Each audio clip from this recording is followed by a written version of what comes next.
It is Peikoff Friday. Thank you for joining us for Peikoff Fridays with James Valliant, the author of Creating Christ and The Passion of Ayn Rand's Critics. Thank you for joining us, James, in week 2 of our coverage of religion from the book, Keeping It Real, Bringing Ideas Down to Earth. Now, last week we had an outstanding discussion, James, about religion and the objectivist take on religion.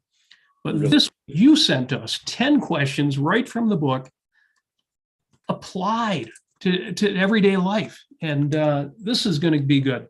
But yeah, we covered religion generally, general questions about religion. Yes. And it's the rolling up our sleeves and living it, in society, living with other people, most of whom don't have the position that objectivists, even secular people, people who describe themselves as agnostics or secular, no real religion, just generally vague, they don't really understand the position that we have on the matter, and it can be very, very lonely just to be an atheist, much less an objectivist atheist. And applying this, it really is a challenge. But before we even get started, because we're talking to James Valliant on the Ayn Rand Center UK channel, we've got to talk about Sunday morning. Yeah, this Sunday, July 24th, the Ominous Parallel Study Group will be live streamed to all of the YouTube members. So become a YouTube member. In the chat there's a little button. If you are a member of the ARCUK website, you can still join the Zoom meeting live, of course, because that's in your membership plan as a member. And we'll make sure to get to the questions posted live or even before the discussion starts. So if you want to post a question before the discussion starts, you can do that too. So again, that is this Sunday, July 24th. Right. So even if you're not a member yet of the Ayn Rand Center UK, if you're a member of the YouTube channel, you will get to listen in. If you've been wondering, well, I know James Valliant is leading these Sunday morning discussions and they talk about how great they are, but are they really that great? This is your chance. Sit in, get that information. Pressure's on, James. Yes. Well, pressure's off me because we're discussing one of the most brilliant books ever written, The Ominous Parallels. And it is a mind-blowing discussion we're having. I tell you, we really are having a great time. This Sunday in particular is important, and I'm glad that we're live streaming it. The chapter is The Culture of Hatred, in which Weimar, the dominant literature and philosophy of Weimar Germany, people like Thomas Mann and Heidegger, the philosopher, are going to be discussed, along with Sigmund Freud and Max Weber, great cultural influences. It is one of the most brilliant essays ever written, period, end of report. Ayn Rand told Leonard Peikoff this is one of the most brilliant things she'd ever read. It is one of the things Leonard Peikoff is most proud of ever having written. And it is so well written and so powerful an argument. I just urge everyone to join us. So if you're not even a paid subscriber, you're just a member of the YouTube channel, chime in on Sunday and you'll get a taste of how you can participate and just join in this all-important discussion of this ever more relevant book. So thank you for that. And that's 10:30 a.m. Eastern time, which is, was it 3:30 UK time? Yes, that's right. 5 more hours ahead, right? 5 hours ahead. Do the translation, but now we get into the meat and potatoes. Okay, yes, we've got because you have sent us great questions on the theme, how does one lead an atheist life in a mystical society? Now, if that's ringing in your ears, you're thinking, haven't I heard that before? One of the great Ayn Rand essays, especially for new or young objectivists, is an essay called How Does One Lead a Rational Life in an Irrational Society? And this discussion, James, that you have set us up for with these 10 questions, it sounds like a lot, but this will go quick, exactly mirrors. And I love the title that our producer Daniel put on it. How does one lead an atheist life in a mystical society? Well, before we start, yes, I participate, because I am the author of Creating Christ, in a lot of podcasts which discuss religion and religion in life and things like that. And there are more than one podcast out there that discuss this very issue. Objectivism is unlike any other philosophy because it actually answers most of the questions that people who are coming off of religion, people who are, realizing, oh, I was wrong about religion, or I was raised religious, or coming to a new secular atheist viewpoint, they do have all kinds of problems. Part of them are psychoepistemological. because religion twists the way we even think about things. Part of it is ethical, because it builds in altruism, and that really can leave psychological damage. I know it left scars on me being raised with Christian altruism. But, objectivism has direct answers to that. And so what a lot of these other podcasts are focused on are things that we objectivists have really clear. We can help you think better and get that religious thinking out of your head. We can help you ethically and develop some self-esteem, which is what a lot of these people really need. But there's still, the other issues are social and psychological. Yes. And that's what Peikoff focuses on here. And that all of us have to face. How do we deal in society as moral, principled people without being moralistic, dogmatic, and religious about it? But how do we be moral, principled people in a world that's filled mostly with mystics of one sort or another, even if they don't technically believe in God? But most of us are raised by families that have some kind of religious viewpoint. Right. And we have to live, especially those of us in America, we have to live in a culture that is still very Judeo-Christian, and for an atheist, that can be a challenge. I call it, in my own mind, I call it heathen, because altruism is just a fraction of morality, and it's not even really, it really isn't a morality. So when I think of, when I think of religious people, they don't have what Ayn Rand put out there in terms of the virtues of rationality, justice, pride, integrity, honesty, and so forth. And they don't have the framework of using reason, finding a purpose for yourself, something that you love to do in your work, engaging with reality, and having that pride, that self-esteem, that self-worth that you get from being efficacious. They don't have that, and it's so sad. Yeah, that is beautifully put. And so a lot of these atheist podcasts, they struggle with those very issues. What is morality? How to be moral? What is my pride and self-esteem and all this? All of that, and deeper questions about epistemology and psychoepistemology. As an objectivist, all I can do is point you to the works of Ayn Rand and Leonard Peikoff and say, we've got answers to that the atheist community generally would find very, very valuable. But today we're talking much more about practical issues, social issues, dealing in a world where you're an atheist, and Peikoff has such brilliant answers that let's get to them. I'm going to just turn the floor basically this time over to him, because his answers are just perfect. They really are. Although it's interesting, I'm going to save that. I have an interesting thought that I will save till the end of the discussion, because I do want to jump right in. And question number one is one of those questions that not only has come up a lot for objectivists, but a lot of us have hotly debated. Should an objectivist pursue a serious romantic relationship with a Christian? And then this questioner says, a few weeks ago, a friend of mine informed me that his girlfriend had expressed profound disappointment with his atheism. My friend says they're trying to coexist with their philosophical differences because of the strong feelings he has for her. This is a very serious relationship. They're talking about marriage. What would you advise him? Wow. He's in love. He's in love. The relationship is serious, but here she is really a Christian, and he's really an atheist. What to do? Whew. And it's tempting to say, well, if he's an objectivist, or even if he's an atheist and he has integrity, he must say no.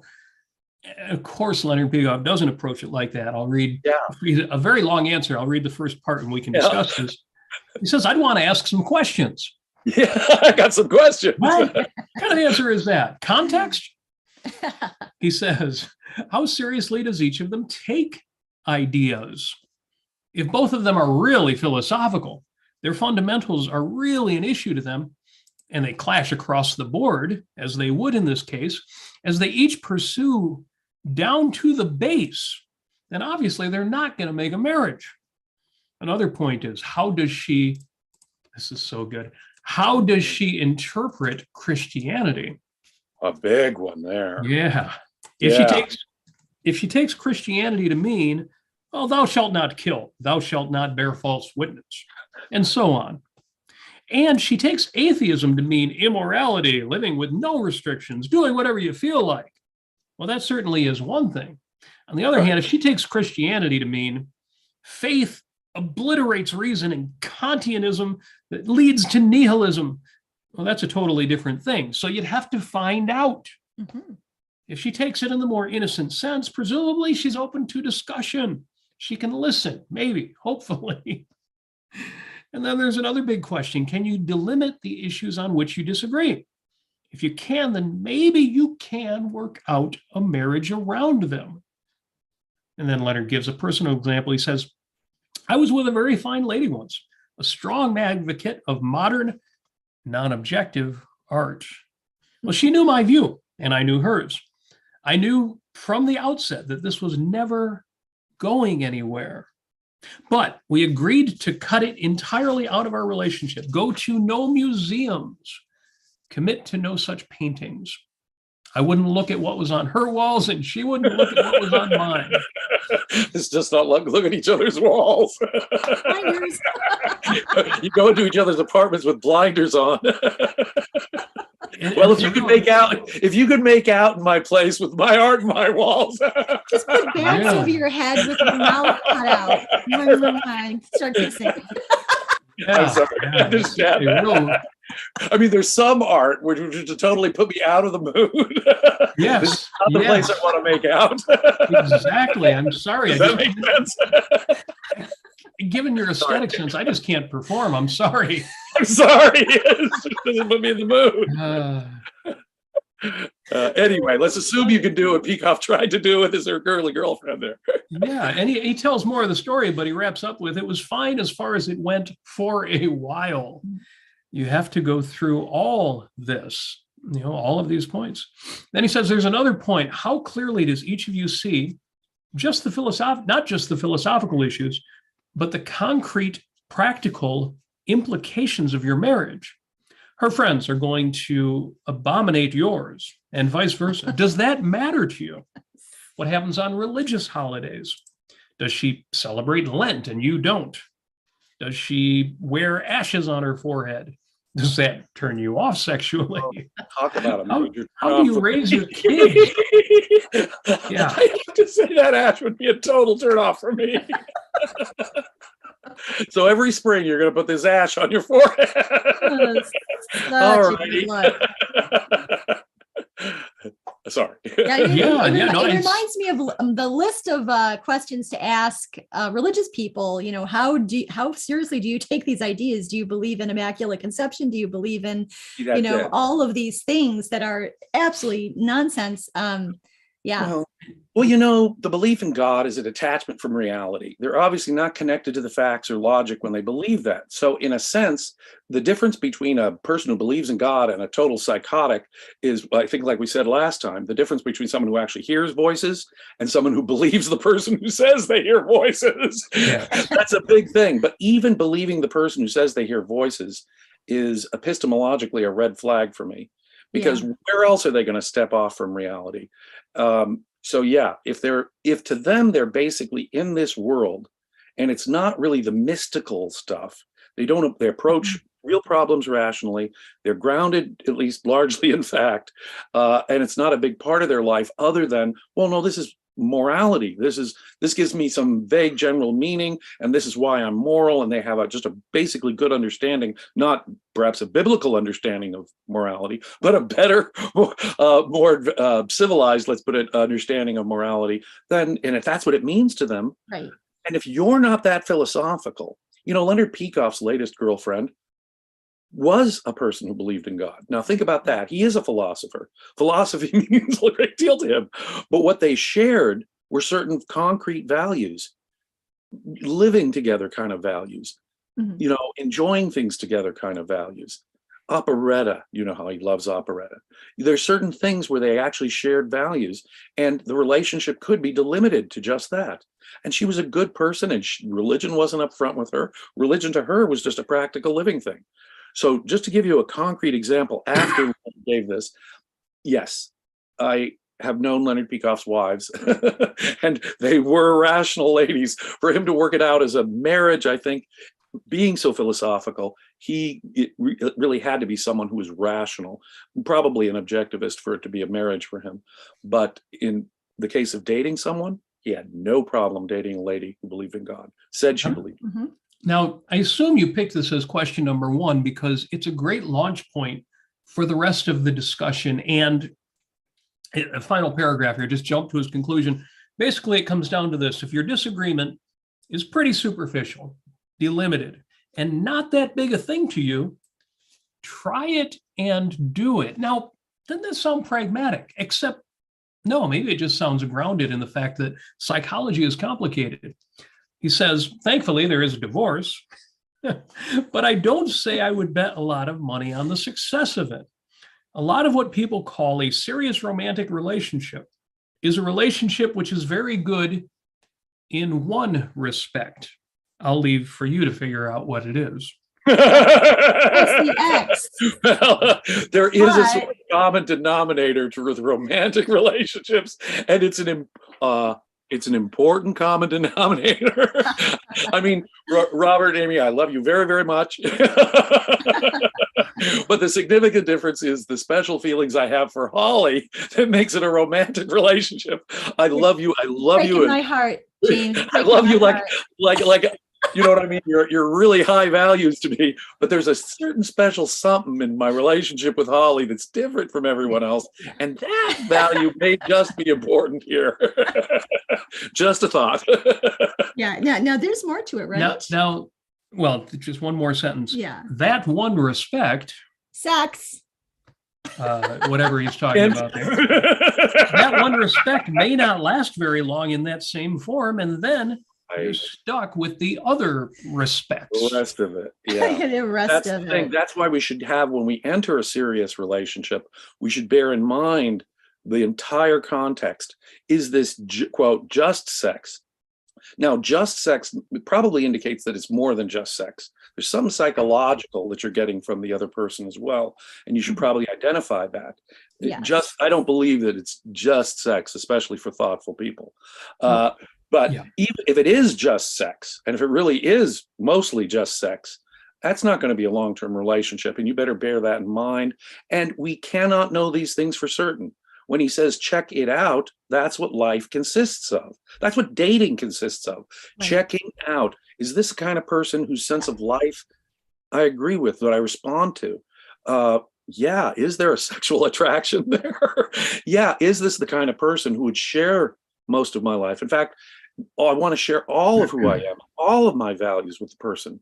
And so if this is a person who can see me completely for who I am and can share those values, even if we have differences, now I'll open my value aperture and absorb her values into mine, and she'll absorb my values into hers. That's the ideal. Yes. So to have a successful long-term relationship, it's got to be more than sex. But don't ignore sex. If you have a sexual attraction, it's probably telling you something. Especially for us thoughtful people, it's telling you something about yourself, and don't ignore that. Try and figure out what that is at least.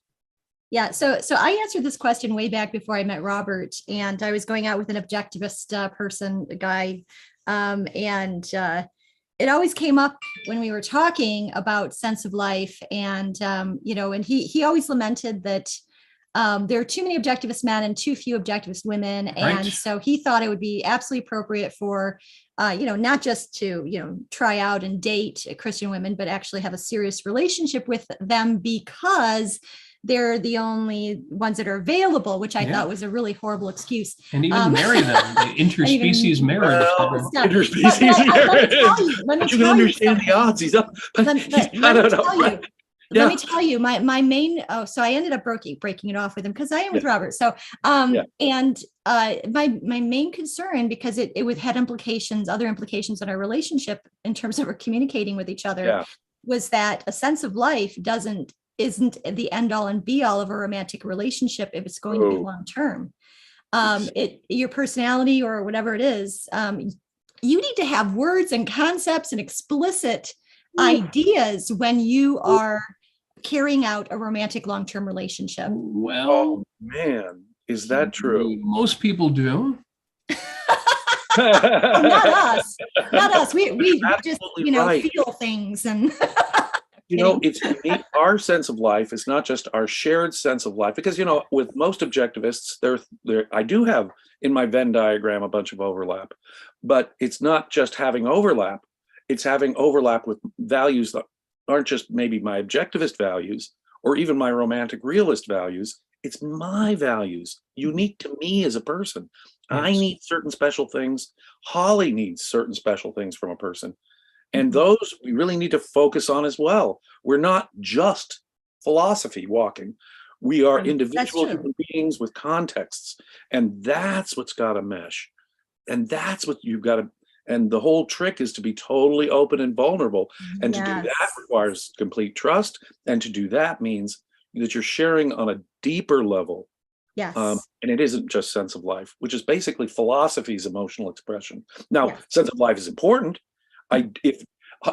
If Holly did not basically share my sense of life, my positive sense of life, if we didn't both cry at Cyrano de Bergerac in the same poetry, if we weren't still moved by the same music, then we wouldn't be able to share our deepest. And because of those things, we can share just by looking at each other and holding hands. We can experience a value together. That's the kind of visibility that makes Yes. love Well so said. wonderful. Well said. And now let's turn to our new function here. We have a polling system. We have a question. Would you pursue a serious romantic relationship with a Christian? And we have 39% who say yes, and 61% say no. So if we want to go by consensus, that's where to find truth. As one does. Well, what that tells me is that 61% of the people listening regard philosophy at that level to be that important in their lives. They listened to Leonard Peikoff and they said, no, that would matter to me. And so that is an important test for me. And then there's, what you said, 39%. For those people, it's like, no, I guess I could imagine it. Yeah. So what they're telling us in this poll is not the way you should do it. I wouldn't take advice from any darn poll. That's not how I decide things. But what it is telling me is that Peikoff is right. Depending on your context, how philosophical you are, what your emotional needs are, it can depend. And it can depend on the other person. How religious are they? What is the overlap you have, and can the difference be contained? Yes. And to be clear, my answer to that poll was no. Mine But too. I agree with Leonard Peikoff in that I don't think the answer should be no for everybody. Right. It shouldn't be intrinsic or moralistic. And we have known objectivists who were in a marriage with a Christian woman, and I think that was a great relationship for him. It worked out well. She was with him up until he passed away. She was a dedicated wife. Oh, so yeah, I absolutely appreciate Leonard Peikoff's answer, even though I do think in the majority of cases, let's call it 61% we or more. objectivists, tend to be, because we're objectivists in a hostile world, we tend to be philosophical, we tend to be thoughtful and intellectual and think about things. And so that matters to us. And it'll come up because of that. The little things that emanate from that will come up much more frequently for us. Oh, that bothers me. Or, oh, do we really have, oh, no. See, the more philosophical you are, the more those abstract ideas will have an impact on your life and an impact on your emotions. And that's where it'll come up. Right. Yes. So we spent a long time on that. But that laid the groundwork. We really did lay the groundwork there. And so the rest of this is going to go really quick. Yes. I'll shut up. Question number 2. My parents don't know that I am an atheist. Am I being hypocritical if I pray at the dinner table and go to church so that they don't know my real views? Think about how you'd answer that one. Dr. Peikoff says, I don't agree with what you're doing. You indicate that you're 17. Apparently that was non-published part of the question. 17 years old. And I think you're being hypocritical and wrong if at that age you're not only saying it, but actually praying at the dinner table. You believe that if you express your views to your parents, you'll be destroying your values. Well, that is subjectivism. That's a variation of Dominique's view in the Fountainhead, that the world is corrupt and rotten, and if you bring your views out in the world, you're threatening or harming them. But that is totally wrong. If you bring your views out into the world, assuming you're an adult, that makes them objective. It gives you a power and gives them an opportunity to be heard. It's an opportunity for you to act on them and do something about them. So you're very wrong in your feeling that by revealing your views to your parents, you're raising people whom you disagree with onto an altar and harming your own view. It doesn't mean you should proselytize, that you should discuss your views with your parents or that you should argue with them. First of all, as Ayn Rand once told me, this is a point that's been made elsewhere, this is important. As Ayn Rand once told me, no child will ever convince a parent of anything, because the nature of the parent is to have automatized the role of being your guide and protector. So it is a total affront to their view of themselves to try to convince them. What you should do is be pleasant about it. Do not be argumentative, but don't lie either. Right. And then he goes on, but that answer is so good. It is. And sometimes some of us think that if we're going to defend a view that somebody disagrees with, that means being angry, being argumentative, being rude, being obnoxious. Right. Yeah. Well, your family is sitting there praying at the dinner table. You just start singing, or you just start, No reason to say, well, you guys are all psychotic idiots and you're all irrational and illogical. And something, you people, okay, no. I thought about this. Down that path. I thought about this because I've done this before, when we're with family or whatever, it's Thanksgiving, however. And so what I usually do is I sit there silently thanking myself and the rational people around me for being virtuous. Right. Yeah. You don't have to mouth their prayers, but exactly. When everyone else is praying, I don't lower my head. I keep it up. I don't close my eyes. I keep them open. But I'm quiet and respectful. And I let them make their prayer to the extent that they're wishing for something that is a real value and rational. I may even make a comment afterwards. Maybe even raise a toast. Yes, here. Let's hope that they have a wonderful life together. Let's hope that job works out for you. Whatever they prayed for. I'm not going to focus on the prayer there, that it was mystical. I'm going to focus on what they were focused on. Thank you for all being here together. Thank you for this wonderful experience. Or let's celebrate the engagement of our friends or the graduation of our son. Yeah, let's toast that. That's the thing to focus on in that context. But I want to say something. I know, and here I am again talking. I may be the great exception to this rule. My parents brought me to church, and they took me to church from the time I can remember. And they weren't terribly religious. They thought that was the only place to get their kids moral education. And I got into it, got really religious, kind of scared my parents, however. They were more religious than they were. I was getting into it so intensely. But then, of course, overnight, I became an atheist. I was afraid to tell there was a moment, there was this little, what are they going to do when I find out? So when I gathered up my courage and I told them, because guess what? They gave me the psychological security to be able to tell them. And so I was at that age able to share my views with them. And guess what? Great. I didn't argue with them. They asked me why. They asked me what my thinking was. And before a year or two was over, everyone in my immediate family was an atheist. So when you say it'll never happen, you'll never convince your parents, well, I don't take all the credit for it. It wasn't my authority, because, gosh, no, my parents are my authorities, and my dad is my hero. And there was a time in my life I thought he knew everything. So it wasn't me and my authority at all. It was the discussions that they opened up and encouraged, and the back and forth and their own thinking about it. I never take credit for it, but I did open a dialogue that did create a family that came to accept Ayn Rand's views across the board, pretty much. And I'm very grateful for that. But it is the exception. Yeah, that's amazing. It is. I want to hug your parents. I mean, yes. Go back. Oh, Leonard Peikoff meets my parents. And Peikoff comes to my wedding party with Holly some 25 years ago at my mother's house in Delmar. And he just corners my parents. And he says, "What did you do right?" It was one of the most flattering experiences of my entire life, was Leonard Peikoff meeting my parents and asking them, "What did you guys do right?" Anyway, I can't imagine I love a that. better question than that. I love it. Outstanding. Just to put a bow and tie a knot on this one, Leonard Peikoff does say, to get us toward that happy ending, Leonard says, typically what a parent will do is be mad for 3 months and then say, Okay, it's my son. I have to live with this. Yeah, and that is, we tend to awfulize or catastrophize. And, what's the worst case scenario? Well, that's probably what's going to happen. But I think Dr. Peikoff is right about that. Now, he does say, well, sometimes they'll flip out totally, maybe. And if you think that's what they're going to do, you should have a backup plan, a relative to stay with, or something like that. But I don't think it's good for you at your age, for your character, to keep on going to church and praying at the table. I recently discussed Martha Beck's book, The Way of Integrity.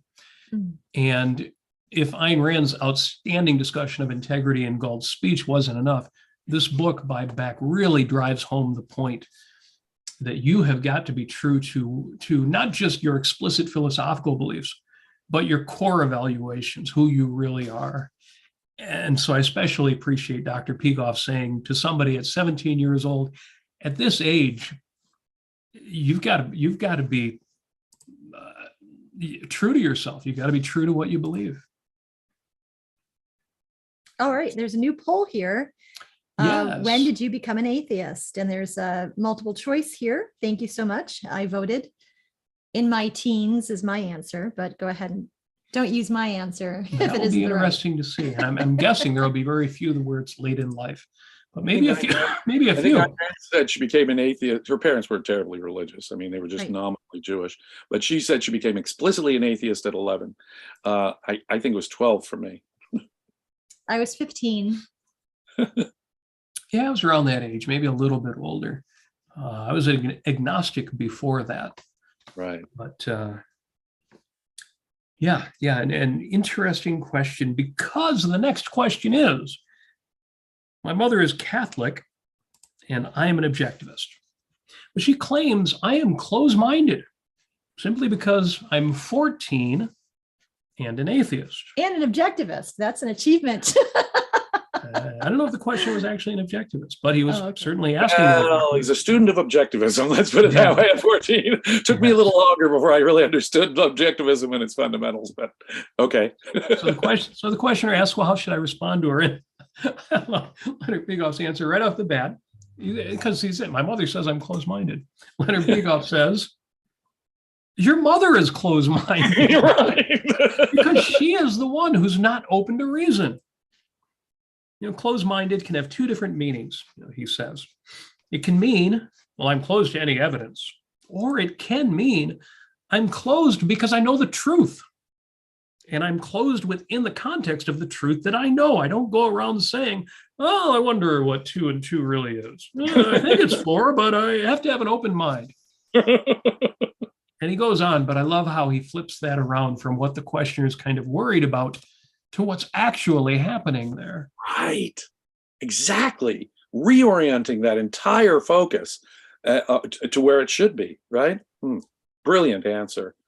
I mean, what is closed-minded? You say, I see the truth and I know the truth, so now I'm closed-minded to falsehood. You're damn right I'm closed-minded to falsehood thereafter, because I know the truth.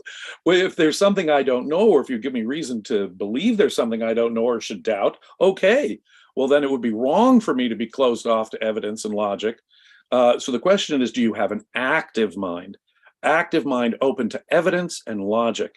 That's the test. Sounds like Yes. Mom's the one who's not got the active open mind here. Mhm. Exactly right. And going back to your point that you reach this challenging conclusion for your parents, and rather than be argumentative or angry or bitter or play drums on the table while they're praying, Leonard Peikoff writes later in his answer, what I would do if you want to talk to her, you're 14, but it might be the nice thing just to smile and cut your lamb chops. Most of us would say cut your losses, but Right. right. Smile and cut your lamb chops, kid. Now there's lamb chops. Now before that there's pork chops and objectivism. Without a pork chop in return, you throw your that's pearls right. before swine. So Frank if- O'Connor. Yes. If you want to talk to her and it's not going to cause you trouble, you could say in a pleasant way, I am certain there is no God, given the evidence. Do you want to hear my evidence? Or perhaps you have evidence you haven't given me, and we could straighten it out.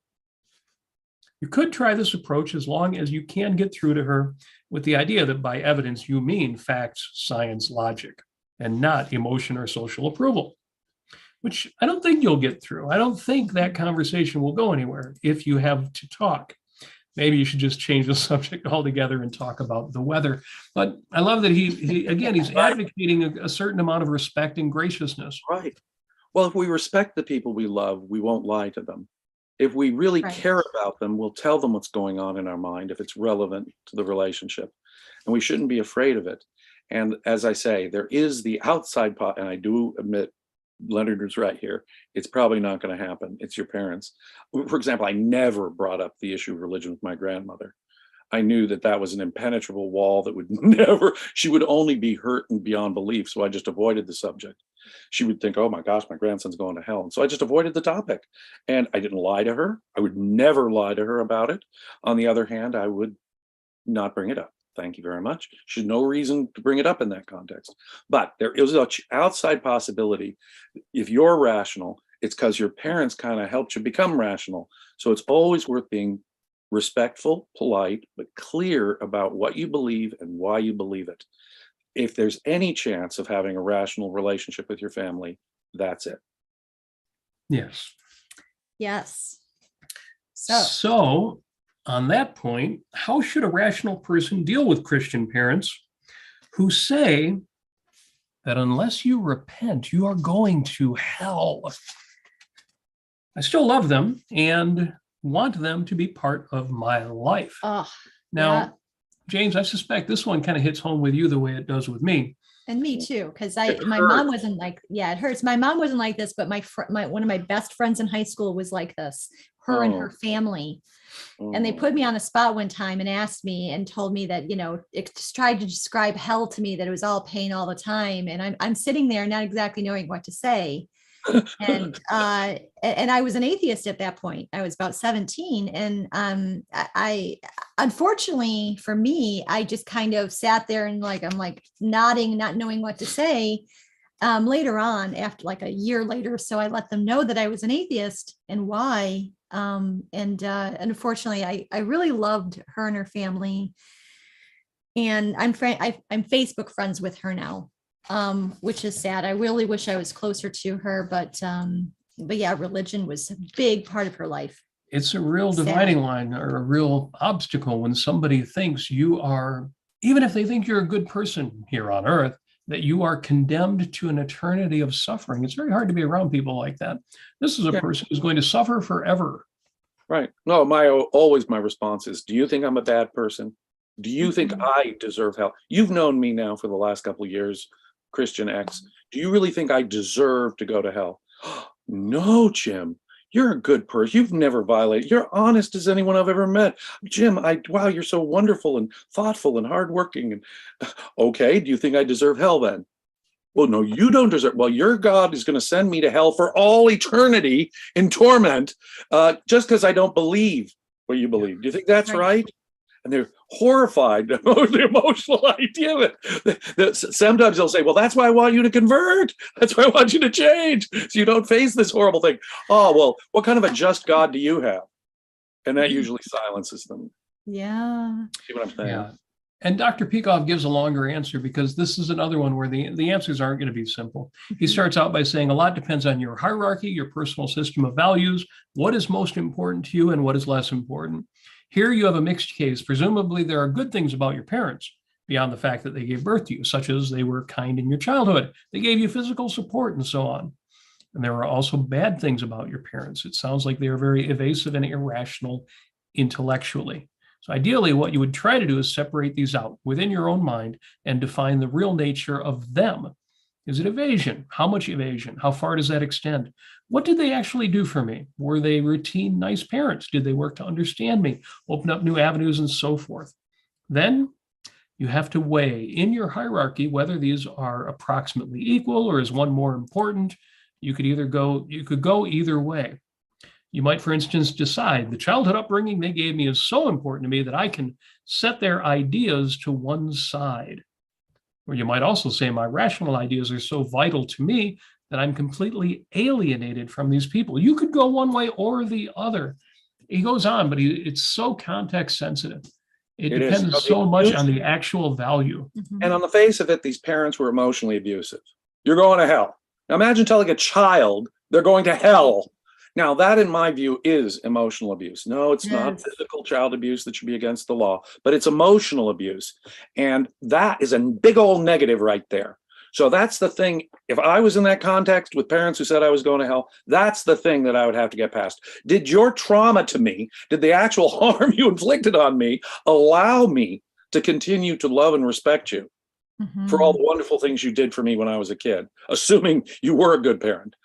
That's the test for me, because on the face of it, that behavior is abusive to a child, in my view. Yes, I agree. Can't help but agree. And the fear of eternal torture. It's just bizarre that anybody. A little child with that. It strikes me as tremendously abusive. Yeah, there are people who worry about, Santa Claus or the Easter Bunny because your kid will be disappointed someday. How does that compare to telling your kid that if you don't meet this list of impossible to meet standards, you can't even make sense of them, much less practice them? I couldn't tell my kids the reality of the Easter Bunny. Can you imagine convincing your kid the reality of you're going to burn in hell for the rest of you don't believe? I mean, that is absolutely going to induce post-traumatic stress disorder. Absolutely, yeah. The only explanation is that most parents don't believe in Santa Claus or the Easter Bunny, but they actually believe in this nightmare. Yeah. Right. Amazing. So I'm going to jump right to 5. Again, a longer answer for that one and worth reading after the show. But indeed, check them out. Yes. Number 5, is it morally okay to hide my atheism from friends who are still Christian in order not to hurt them? And to do so even to the extent of lying about my viewpoint and participating in prayer with them? Well, that one seems to call back to our earlier question. So this one should be really easy. And it is. He answers, no, I don't think it is morally okay. You don't have to proselytize your view. You don't have to talk about it if it's unprovoked. But if it's in a context where you're asked to do something or say something on that issue, why hide it? If you say it and you explain and they listen to the reason and say, oh, we don't agree, but we respect your viewpoint, then you go on from there. But if, in spite of them knowing why, in an issue that they brought up, they are still quote unquote hurt, that means they are simply not open to reason. So if you want to know what you gain, well, if you're an atheist and they are so fanatic that they can't set it aside, even in your company, then where are you? If your friend demands the irrational, then how can you say that is a friend? He goes on, but I love that he flips it around. You're not the bad guy here. You're not the irrational one. That's exactly it. And we need to be demanding about our needs in a friendship. Yes. And it's not like we're the ones who have to buckle under and swallow our beliefs and our pride. No. And if they can't accept that about you, they're not going to be much of a friend. Promise. Right. Yeah. And I like how he points out that, they keep expressing their hurt. It's not entirely valid because they're the one who keeps bringing up the topic. Bringing it up. Right. Why can't you have a friendship? Go out to the movies. Actually, and if it's so hurtful for you, then and if it's so hurtful for you, I don't want to be a burden. I don't want to cause you pain. I want to be your friend. If it's so hurtful to you, maybe we shouldn't go to the movies together anymore. Right. Right. Yeah. And for them to keep claiming hurt, it's disingenuous. Well, you caused me hurt too. Yeah. I would rather you fully enjoy your life here on Earth rather than sacrifice a minute of it for this mythology. Right. I can bring that up every other conversation with them. And if we talk about being polite or gracious, all you need to do is go up to them, look them in the eye and say, do you want me to lie to you about this? Right. Would you want me to pretend? Honest? Exactly right. And if they say yes, I'd be more comfortable if you lie. Well, then you know that you can't have a healthy basis for a relationship with this person. Exactly right. Oh, I want to say thank you so much to Jeff Bannister for Canadian $3. And we are welcoming super chats right now, not just answers to polls. Our current poll is, are you an atheist? It's either atheist, you're religious, you're agnostic, or none of the above. We've got 88% who say they are atheists. So. Yes. It Now, tells the us sixth- something about our audience, I think. Yes. And there are two questions I have to ask just because they're kind of standard questions. To the agnostics, the people who say, well, I don't know, or I can't say with certainty, or I Yeah. can't know a negative. What more would you need to know that there is no God, that there is no supernatural entity? And to the people who say none of the above, I've seen in the chat, there's a conversation going on. Apparently, culturally, atheism is associated in some circles with postmodernism Yes. and And with a certain political view. Yeah. And my question to those folks is, A, do you really want to let those people set the standards for your definitions? But on top of that, what word then, or even what description would you use instead of atheist? I guess you would just say, I don't believe in God. Oh, are you an atheist? No, I don't like that label the way it's used now. I wonder, what do you call yourself, if anything? But thank you for the answers to the poll. Apollo Zeus is in for £2. Thank you very much for that.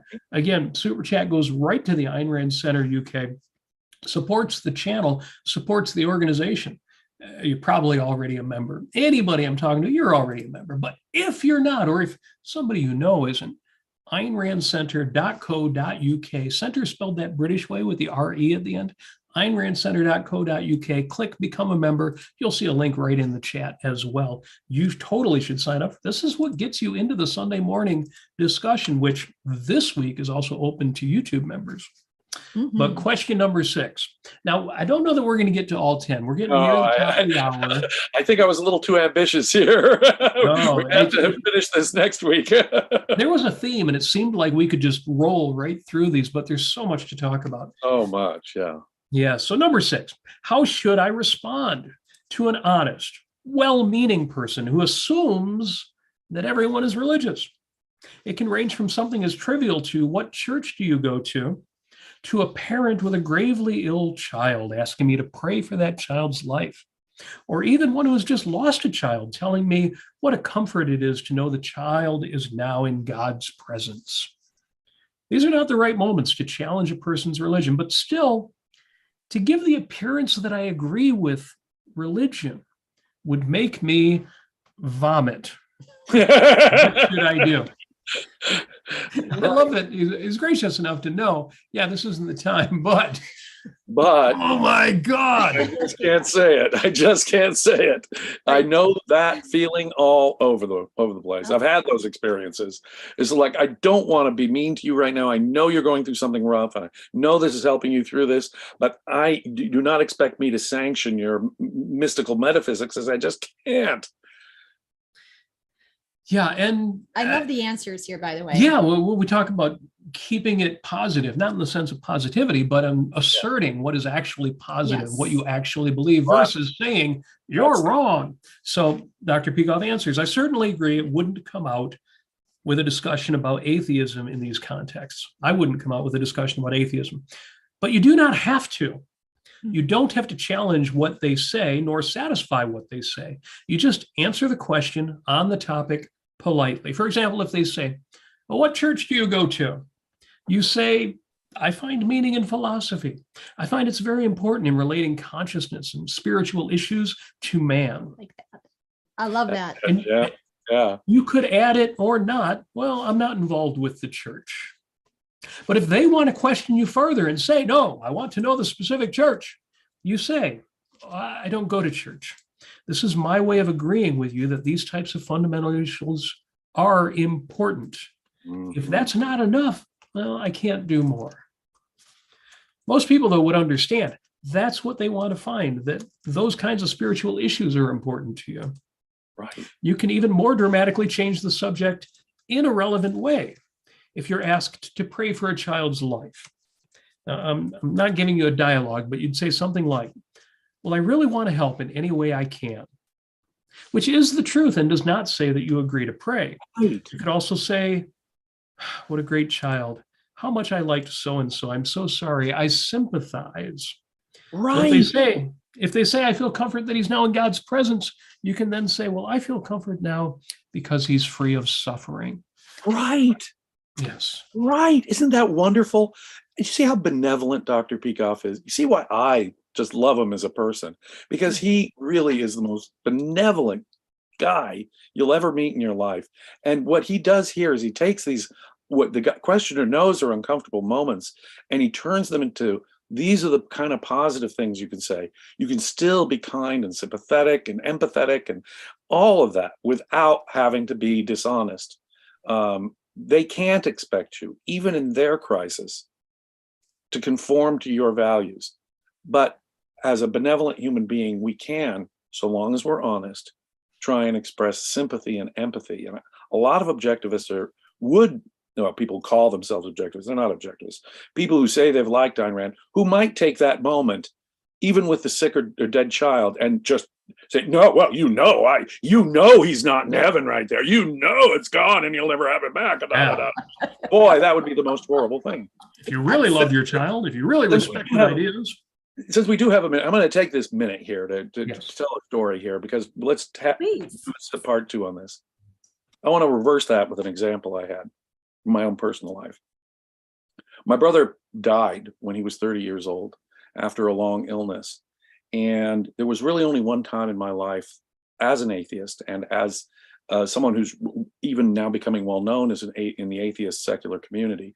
I've really only gone off on a clergyman or even a religious person once in my entire life. And I just witnessed the death of my brother 1 year apart. We were very close. I just witnessed him die in a hospital room. I mean, there, witnessing him die. Step out of the room.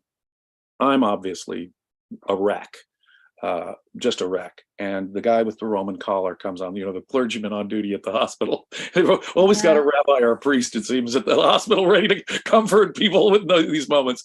And he comes up to me, and I'm sure he meant nothing but good and benevolent and kindness to me. But he walks up to me and he says, your brother's in a better place now. And I got so angry. It was I am sorry I did this. It was a visceral emotional response. I got very angry and went off on him. I said, no, don't you dare take 1 second of this grief from me. Don't you dare steal 1 tear from me. I'm never going to get him back. He's one of the highest values in my life, and I'm never going to get that back. And I'm going to feel the whole loss.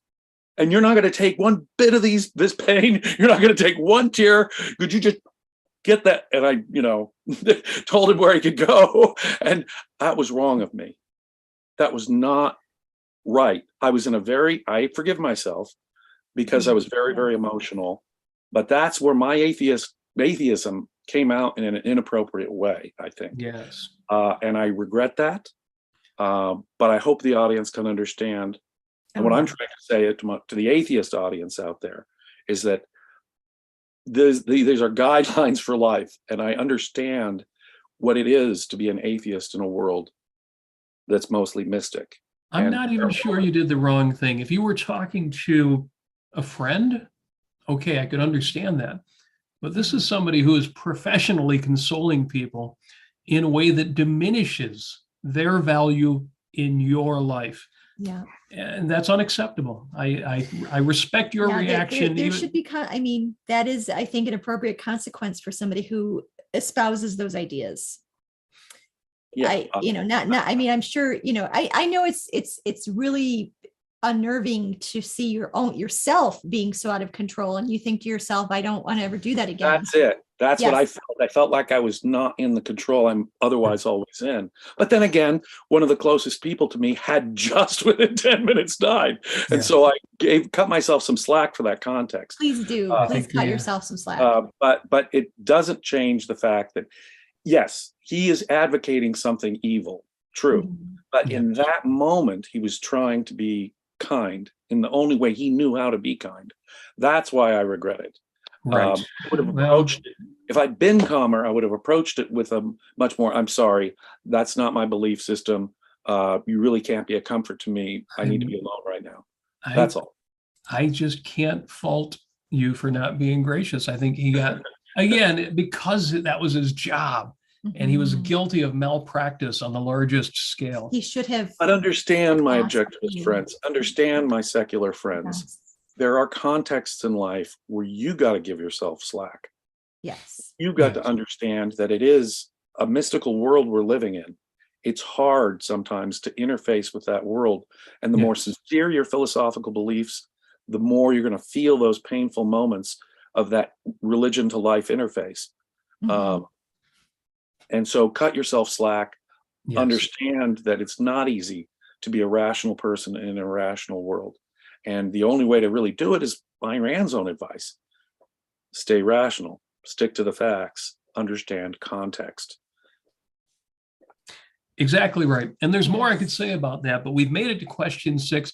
I think this topic, how does one lead an atheist life in a mystical society? Again, I love Daniel, the producer's name for this episode, because I think it needs a part 2. I really think we need to continue this discussion. We're gonna do more on that. We're gonna do the rest of the questions on this next Friday. So please join us. Good. And I know my dear friends say, do hit subscribe, do hit join. Man, the benefits you're gonna get. Trust me. If this content is of any value to you, please do consider becoming a paid subscriber. The subscriptions start very reasonably, and it won't cost more than a Starbucks cup of coffee for you if you buy Starbucks in America for 1 month, just 1 month. So please. It's like making Rand's Day a monthly thing. You know, on Rand's Day on September 2nd, we purchase something for ourselves that we like. We do something for ourselves that we enjoy. Do something for yourself that you enjoy every month. If you enjoy this content, please become a member on YouTube. There's 2 memberships. And don't forget this Sunday, please join James Valliant doing the wonderful, the amazing, well, not amazing, but extremely, how do you put that chapter you're going to be doing on ominous parallels? Powerful. That is one of the most powerful things I've ever read in my life. And do contribute. It's going to be a good one. Continue the super chat as well. Mark Solkowski gives us a final super chat with 50 Swedish krona. Thank you very much for that. He says, thanks for the discussion. Thank you, Mark, and everybody for listening. Again, we will be back. We will do this again as we do every Friday, but we will be back with this topic to give you a part 2 to this as well. And this is really part 2 of the 3 parts we're going to do on this chapter on religion. James, thank you very much for choosing outstanding questions. One more super chat. Kenny Demeter is in for €2 as well. Thank you for that. Ayn Rand Center UK appreciates it. And Rand's Day is February 2nd. I'm sorry, not September 2nd. Right. Oh, yeah. Well, September 2nd is Atlas Day. February 2nd. Right. James, thank you so much for taking us through these questions. We will wrap them up this week. Appreciate your insights. Thank you, everybody, for listening. Have an outstanding weekend, and we will see you next Friday for Peikoff Fridays. Take care, everyone.